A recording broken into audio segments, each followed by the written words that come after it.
untuk meraih mencapai kebaikan-kebaikan ataupun menolak mudarat setelah dibarengi dengan ikhtiar ataupun usaha.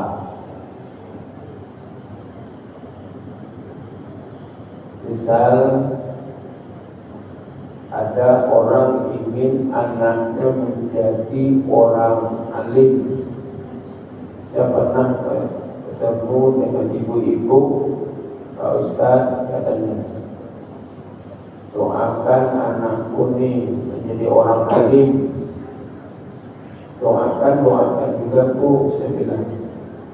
Cuma itu tawakal dulu. Tawakalnya apa?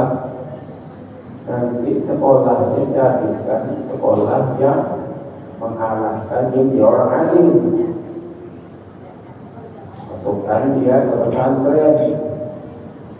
Karena di pesantren itu banyak tentang belajar agama.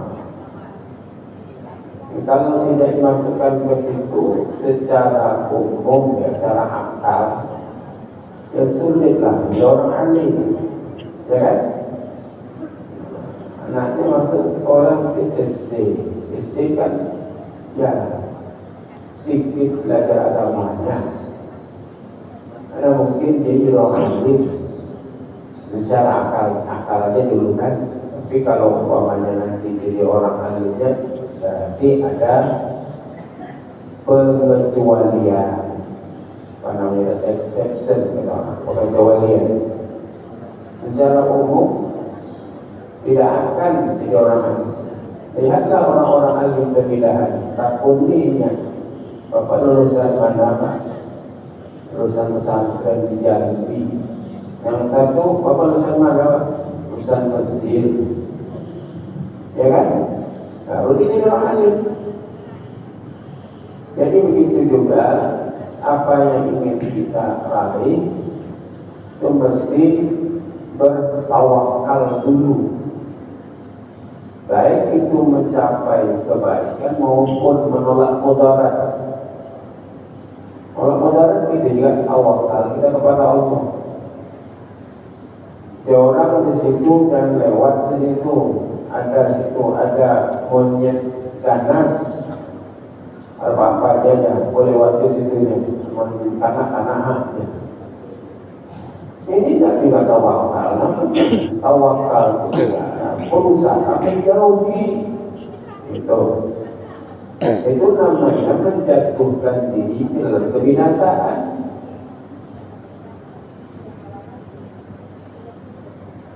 Ada kisah dulu di sini Pak Haji Rashid Al-Hafiz, beliau pernah bercerita di atas pokok jeruk itu banyak buahnya, kata besar-besar. Cuma nggak ngambil ke atas tuh, salah penyengat ada di situ. Mana cara ngambil? Salah katanya, diambilnya ke atas tuh, sangat-sangatnya lah. Ini namanya menjatuhkan diri ke dalam kebinasaan. Wala tulqu bi aydikum ila tahlukah. Jangan kamu menjatuhkan dirimu ke dalam kebinasaan. Boleh ngambil tuh, tapi dibuang dulu penyengatnya, kan gitu. Dan diasapi dulu, biar dia pergi baru diambil. Ini di situ serang penyengat ada, dan ambil ke situ, habislah badan sengatnya. Jadi menolak mudarat, tawakalnya dulu adalah usaha kita.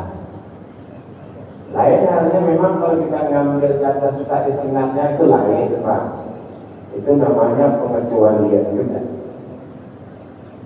Sama kisah orang berangkat haji di manasik, apa kata orang yang memberikan pelajaran manasik, Bapak bagusnya sebelum ke sana pagi-pagi seringlah berjalan. Karena di sana nanti 6-80% fisik, jadi berjalan kita pagi-pagi sini 2 kilo, 3 kilo berjalan. Secara umum kan begitu, nanti di sana mudah-mudahan kuat. Ada yang kesakitan, jadi sampai ke sana gagah Itu pengecualian dia, akan semuanya begitu. Sikit sakitnya, turun kursi roda, sampai di sana paling gancangnya, yang bisa bawa, bisa sakit dan sebagainya. Bukan lain Pak ya, kita secara umum bisa jadi mesti begitu Pak. Tawakal. Jadi apa yang kita raih, kebaikan-kebaikan mesti ada dulu usaha. Setelah itu hasil serahkan kepada Allah. Ada orang mengatakan katanya begini, bahwa usaha tidak mengkhianati hasil. Aneh kalimat. Dengan usaha tadi seakan pas betul. Ternyata ada juga yang tidak. Nah, ini sudah serahkan kepada Allah. Kita sudah berikhtiar, berusaha. Hasil siapa? Allah yang menentukan. Kalau cerita kami ya, kami pernah dulu Pak belajar dari seberang Tebilah Hadi belajar ke Sungai Piri, di seberang Sungai Piri. Itu ke sana bukan pakai pokok berdayung. Pokoknya jam pagi dari sini jam 7 itu nanti bisa jam 5 sore baru sampai ke Sungai Piri di Sungai berdayung. Digawi oleh orang tua kita itu nampak belajar ke sana. Usaha sudah ikhtiar mantap. Tebas padang-padang biaya itu ada seberang Sungai Piri, ada parit di seberang. Tanam balik usaha. Tapi sudah padi ditanam, naik air asin, semua padi mati semua. Tapi sudah disandarkan oleh inilah berarti belum rupanya. Tak balikan. Besok pagi pengumuman semua kita yang berdatang pulihkan besok, pulihkan semuanya kembali, maka banyak tak ada dapat apa-apa. Sudah tawakal, kita mentawakal kan? Dalam mencari rezeki. Jadi kalau yang katakan tadi usaha tidak menghadapi hasil, itu juga tidak tepat. Kemudian ada juga perlu musim musim nanam limau.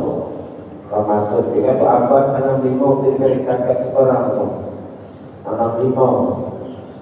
Dalam pikiran ke depan ini nanti 3 tahun 4 tahun berbuah, tidak 10 tahun bisa dijual, bisa naik haji.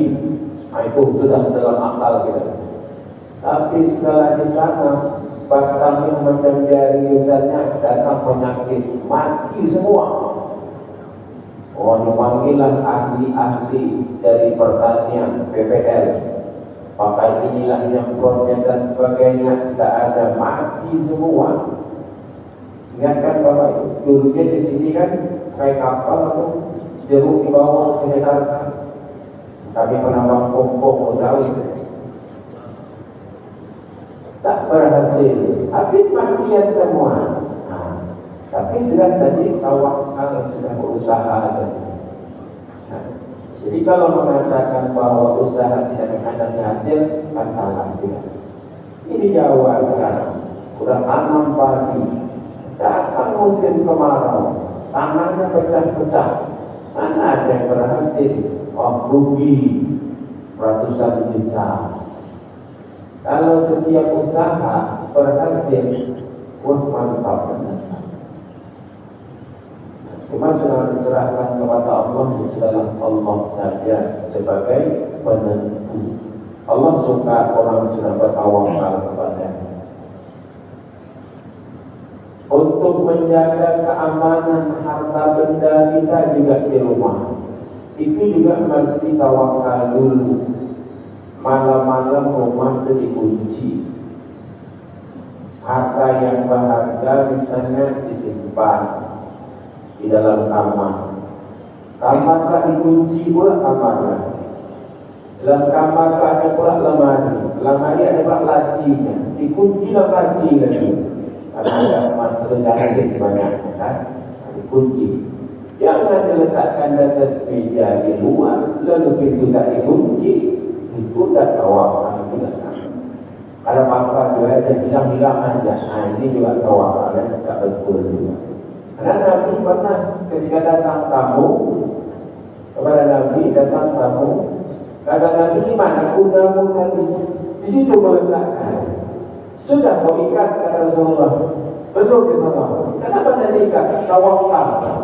Kata Nabi, tawakalmu keliru.